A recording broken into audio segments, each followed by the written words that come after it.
Weight loss ಇದಕ್ಕೆ ಬೇಕಾಗಿರೋದೇನು?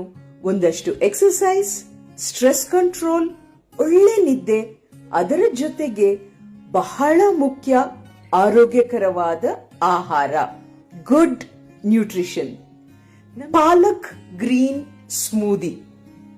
ಇವತ್ತು ಪಾಲಕ್, ಬಾಳೆಹಣ್ಣು, ಆಪಲ್ ಈ ಅಮೇಜಿಂಗ್ ಇಂಗ್ರೀಡಿಯೆಂಟ್ಸ್ ಹಾಕಿ ಬೆಳಗ್ಗೆ ಬ್ರೇಕ್ಫಾಸ್ಟ್ಗೆ ಈ ಸ್ಮೂದಿ ತಗೊಂಡಾಗ ಮಧ್ಯಾಹ್ನದವರೆಗೂ ಹೊಟ್ಟೆ ಹಸಿವಾಗಲ್ಲ, ಕಂಪ್ಲೀಟ್ ಆಗಿ ವೆಯ್ಟ್ ಲಾಸ್ ಹೆಲ್ಪ್ ಆಗತ್ತೆ.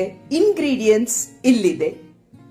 ಮೊದಲನೇದಾಗಿ ಪಾಲಕ್ ಸೊಪ್ಪನ್ನ ಚೆನ್ನಾಗಿ ತೊಳೆದಿರೋದನ್ನ ಒಂದು 15-20 ಲೀವ್ಸ್ ತಗೊಂಡೆ. ಅದ್ರ ಜೊತೆಗೆ ಆಪಲ್ ಒಂದು ಅಂಡ್ ಬಾಳೆಹಣ್ಣು, ನಾನು ಏಲಕ್ಕಿ ಬಾಳೆಹಣ್ಣು ತಗೊಂಡಿದ್ದೀನಿ. ಅಂಡ್ ಇದಕ್ಕೆ ಬ್ಲೆಂಡ್ ಮಾಡಕ್ಕೆ ಮನೇಲಿರೋ ಸ್ಕಿಮ್ ಮಿಲ್ಕ್ ನಾನು ಹಾಕಿದ್ದೀನಿ. ನೀವ್ ಯಾವ ಮಿಲ್ಕ್ ಬೇಕಾದ್ರೂ ಹಾಕೋಬಹುದು. 1 ಟೀ ಸ್ಪೂನ್ ಪೀನಟ್ ಬಟರ್, ಸ್ವೀಟಿಗೂ ಆಯ್ತು ಪ್ರೋಟೀನು ಆಯ್ತು. And 1 teaspoon flax seed powder, blended.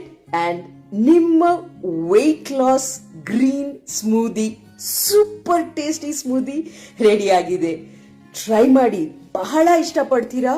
ನೀವು ಮಾತ್ರ ಅಲ್ಲ, ಇದನ್ನ ಮಕ್ಕಳಿಗೂ ಕೊಡಬಹುದು. ಇನ್ನಷ್ಟು ಹೆಲ್ತಿ ಸಿಂಪಲ್ ರೆಸಿಪೀಸ್ಗೆ ನಮ್ಮ ಚಾನೆಲ್ ಇವತ್ತು ಮನೆಯಲ್ಲಿ ಸುಲಭವಾಗಿ ನೀವೇ ತಯಾರಿ ಮಾಡುವಂತ ಸ್ಟ್ರಾಬೆರಿ ಚಿಯಾ ಸೀಡ್ಸ್ ಜಾಮ್. ಸ್ಟ್ರಾಬೆರಿನ ವಾಶ್ ಮಾಡಿಕೊಂಡು ಡ್ರೈ ಆಗಿ ಪ್ಯಾಕ್ ಮಾಡ್ಕೊಳ್ಳಿ, ಚಿಕ್ಕದಾಗಿ ಪೀಸಸ್ ಮಾಡ್ಕೊಳ್ಳಿ. ಒಂದು ಪ್ಯಾನ್ಗೆ ನಾನಿಲ್ಲಿ 250 ಗ್ರಾಮ್ಸ್ ಸ್ಟ್ರಾಬೆರಿ ತಗೊಂಡಿದ್ದೀನಿ. ಇದನ್ನ ಹಾಕಿ ಇದಕ್ಕೆ ಸ್ವೀಟ್ನಿಂಗ್ಗೆ 1 ಟೇಬಲ್ ಸ್ಪೂನ್ ಅಷ್ಟು ಜಾಗ್ರಿ ಪೌಡರ್, ಬೆಲ್ಲದ ಪೌಡರ್ ಹಾಕೊಂಡಿದ್ದೀನಿ. ಒಂದು 5 ನಿಮಿಷಕ್ಕೆ ಚೆನ್ನಾಗಿ ಮಿಕ್ಸ್ ಆಗಿರುತ್ತೆ. ನಾನು 1 ಟೀ ಸ್ಪೂನ್ ಅಷ್ಟು ಕೊಕೋ ಪೌಡರ್ ಹಾಕೊಂಡೆ. ಚೆನ್ನಾಗಿ ಮ್ಯಾಶ್ ಮಾಡ್ಕೊಂಡ್ಬಿಡಿ. ಅದಕ್ಕೆ 2 table spoon chia seeds mix ಮಾಡಿ. ಈ ಕನ್ಸಿಸ್ಟೆನ್ಸಿ ಜಾಮ್ ಕನ್ಸಿಸ್ಟೆನ್ಸಿ ಬರುತ್ತೆ.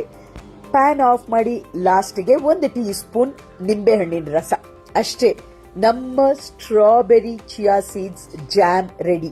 10-12 ದಿವಸಕ್ಕೆ ಫ್ರಿಡ್ಜ್ ಅಲ್ಲಿ ಸ್ಟೋರ್ ಮಾಡಿ ಆರಾಮಾಗಿ ಬಳಸಬಹುದು. ಈ ಜಾಮ್ ನ ಬ್ರೆಡ್ಗೆ, ಐಸ್ ಕ್ರೀಮ್ ಜೊತೆ ಮಿಕ್ಸ್ ಮಾಡಬಹುದು ಅಥವಾ ಚಪಾತಿಗೆ ಸ್ಪ್ರೆಡ್ ಮಾಡಿ ಮಕ್ಕಳಿಗೆ ಕೊಡಬಹುದು. ಸಖತ್ ಹೆಲ್ತಿ, ಸಖತ್ ಟೇಸ್ಟಿ. ಟ್ರೈ ಮಾಡಿ. ಇವತ್ತು ಮಖನ ಲೋಟಸ್ ಸೀಡ್ಸ್ ಬಳಸಿ ಒಂದು ಸ್ಮೂದಿ ಮಾಡ್ತಾ ಇದ್ದೀವಿ. ಇವತ್ತಿನ ರೆಸಿಪಿಗೆ ಬೇಕಾಗಿರುವಂತ ಪದಾರ್ಥಗಳ ಲಿಸ್ಟ್ ನಿಮಗೋಸ್ಕರ.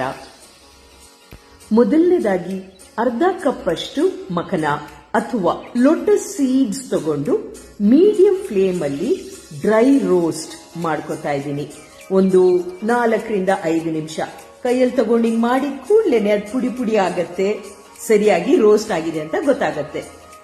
ನೆಕ್ಸ್ಟ್ ಅದೇ ಬಾಂಡ್ಲಿಗೆ 2 ಟೇಬಲ್ ಸ್ಪೂನ್ ಅಷ್ಟು ಶೇಂಗಾಯ್ ಅಥವಾ ಕಡಲೆ ಬೀಜನ ಹಾಕಿ ಅದನ್ನು ಡ್ರೈ ರೋಸ್ಟ್ ಮಾಡಿ ತಗೊಂಡು ಪಕ್ಕಕ್ಕೆ ಇಡ್ತಾ ಇದ್ದೀನಿ.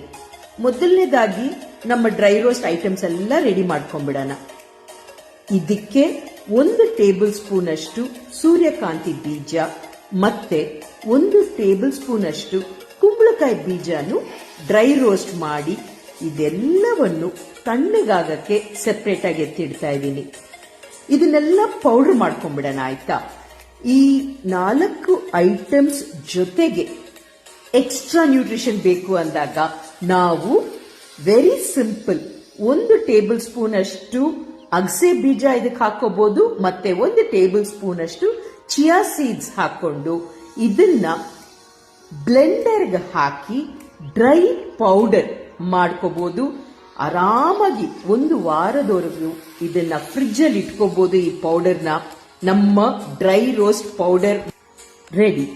ಈಗ ರಾತ್ರಿನೇ ನೀರಲ್ಲಿ ಒಂದು 5-6 ಬಾದಾಮ್ ಬೀಜ ಮತ್ತೆ ಒಂದು 4-5 ಗೋಡಂಬಿನ ನೀರಲ್ಲಿ ನೆನೆಸಿದೆ.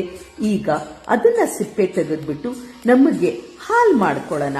ಸೊ ಸಿಪ್ಪೆ ತೆಗೆದಿರೋ ಬಾದಾಮ್ ಬೀಜ, ಗೋಡಂಬಿ, 1 ಲೋಟ ನೀರು ಹಾಕಿ ಇದಕ್ಕೆ ಸ್ವೀಟ್ನೆಸ್ ಬೇಕಲ್ವಾ, ಸಕ್ಕರೆ ಬೇಡ. ಸೊ ಮನೇಲಿ ನನ್ನ ಹತ್ರ ಸಾಫ್ಟ್ ಡೇಟ್ಸ್ ಇತ್ತು, ಅದನ್ನ ಹಾಕೊಂಡೆ.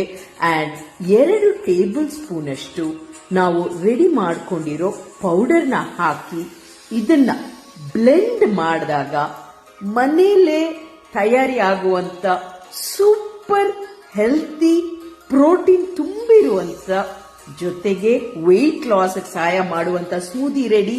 ಕ್ರಂಚಿನೆಸ್ಗೆ 1 ಟೇಬಲ್ ಸ್ಪೂನ್ ಚಿಯಾ ಸೀಡ್ಸ್ ಮೇಲೆ ಹಾಕೊಂಡಿದ್ದೀನಿ. ಸೂಪರ್ ಈಸಿ, ಟೇಸ್ಟಿ, ಹೆಲ್ತಿ ಕೂಡ.